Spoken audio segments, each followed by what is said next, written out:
It's good.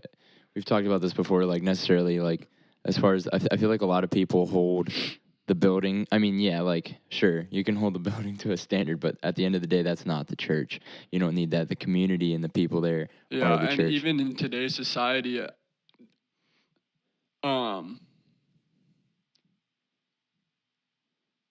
nothing wrong with it, but mega churches are becoming this more popular thing, and there's nothing wrong with it. Like you can't stop, you can't do anything about like the fruit that's coming out of that church and the people they're attending, but but there's this hype that's attached to it, where it's just like, what is the biggest church? Meaning, what is the biggest building? How many people are attending? Numbers. That's what I mean by that. Not necessarily like, what cool things they got at their church, like all that stuff. And it's just like, that's not why we go to church. Like it's the people, and it starts to turn into the fellowship. It's sharing possessions. Not necessarily like, oh, give you this, but sharing like my soul with somebody. Like, what are you going through? Like, let's help each other out. Let's grow together. Let's do this. Let's walk together. All that stuff. And but that's including the leaders. That's including the pastors. That's including at the churches. Like, not just being in attendance. Like, we're all in this together. Like the pastors and leaders, worship leaders, whatever. We're all broken too. There's no levels to it. Yeah. There's accountability that church leaders need to have. Yes, that's another separate subject. Yeah. But we're all like we're all in this. It's cheesy in some Disney Channel stuff, but we're all in this together. You know what I'm saying? Well, yeah. I mean, I think the big part of it too is like, it's about you and your walk with Jesus, not your. I mean, like, sure, there is accountability, like we talked about, but like, if you're more concerned with like what someone else is doing, and you're trying to like, there's a level of concern to the point where it's loving and accountability, but when it gets to the point where it's like, at the end of the day, you got to keep in mind that it's you and your walk with Jesus. It's there and their walk with Jesus, right? Now, if you're trying to run your race, don't run theirs. Yeah, exactly. And that can go in multiple ways, whether you're, doing it out of love or whether you're doing it out of sort of judgment. And I want to go back to something you said too, about, hold on, what was it? I lost it. Yeah. Well, like first and foremost, like you already said, love the church. Everything's great about it. Broken people. God uses broken people through the church, so it's not going to be perfect. Yeah, so you know what I mean? Going into that. But. Sorry. Sound effects. But with that, it is I think, common thing to see as far as what, like, not that there's really anything bad about a mega church, but sometimes you tend to see a lot of numbers, sort of doing whatever we can to get more people to attend, no matter what it be, whether you're talking about, what the Word of God says or just doing something else, you know what I mean? And sometimes, okay, yeah, that's cool. You need to do like community building activities. But when it gets to the point where it's taking away from God's platform, it's like, okay. There's a balance. But yeah, so talking about the church. Sorry, guys, this is a really big, heavy subject from me. He's leading this one. Yeah. I've seen quite a bit, I would say. And I've seen a church at the healthiest, and I've seen a church not healthy. And in the sense of, again, not because of the numbers of people. That does not dictate if a church is healthy or not. I just want to flat out say that. Yeah.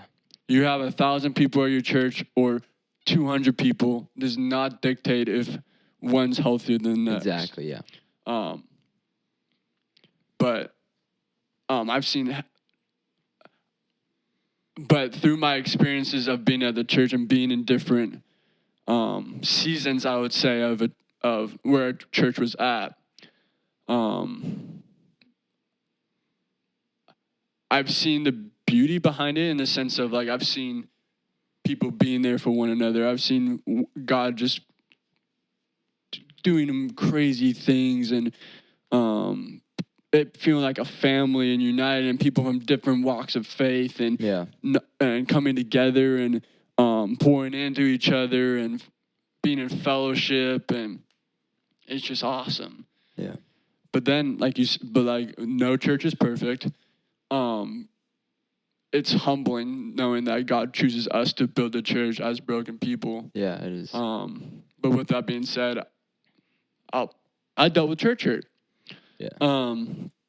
And not to like victimize the situation. I'm so at peace about it. It is what it is. Like it's not that deep. It's not that deep. If you know me, if you know me or you want to get to know me, right?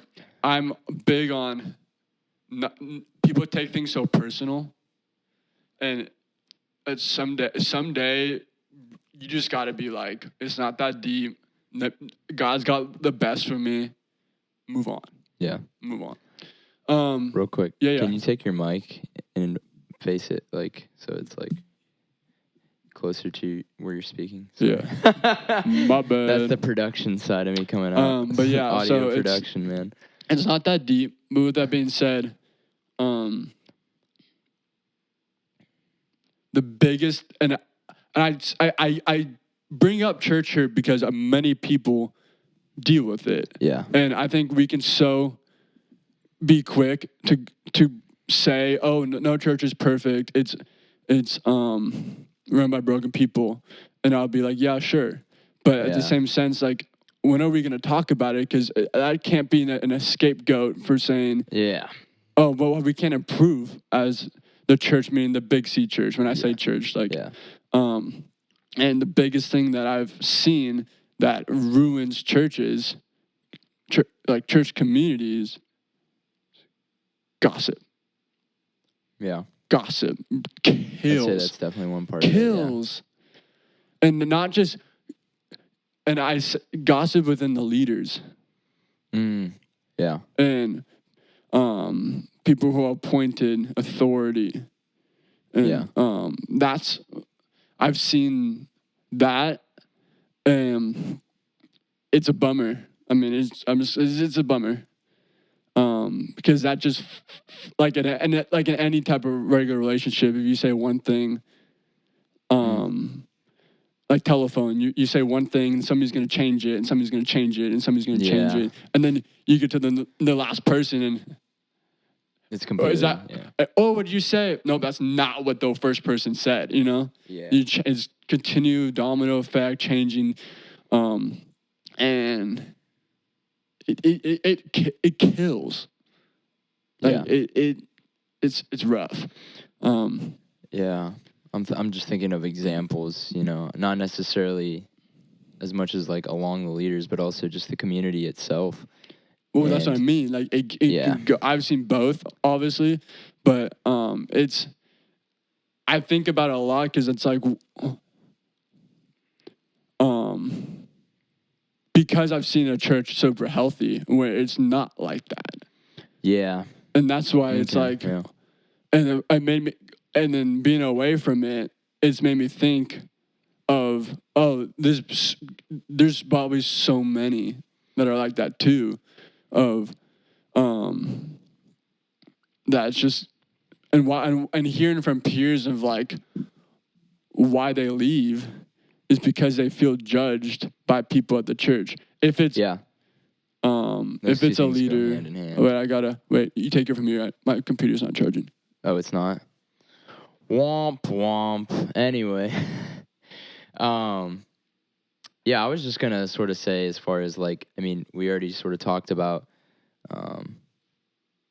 Oh, it came unplugged. Here, put the block in the actually that works.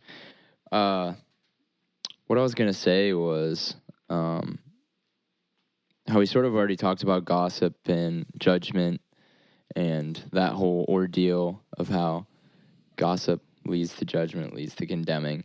and that goes for everyone and anyone, you know, ultimately at the end of the day. And I was thinking of an example of my church, specifically more on the community side, where I'm sure the leaders were involved, but, you know, I wasn't that deep to know. Yeah. And I think part of that too is like, obviously you'd say you were probably more involved, deeply rooted within your church. Yeah. Whereas, I served and stuff, but I wasn't like a leader or Yeah. anything like that. So. No, yeah. No, yeah. No, it just made me think a lot. Like, church is supposed to be this beautiful thing, and it is. And but like, when are we gonna talk about? When are we gonna talk about? When are we gonna keep each other accountable and talk about how can we improve? Yeah. The church, you know, because I've seen, and I go back to the Good Shepherd when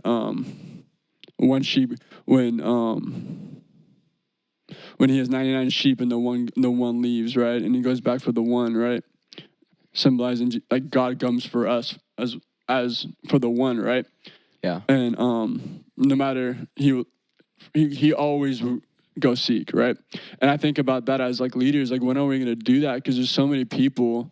I was somebody who had to fight for the church after first year in college. Like I had to fight for loving God's bride again, and it took a year process to get to that point. But that makes me think because there's so many people who used to be so not even as deep in like serving like you, just serving, not as deep in the church like I was, and they haven't been to church in years, dog. But it's because the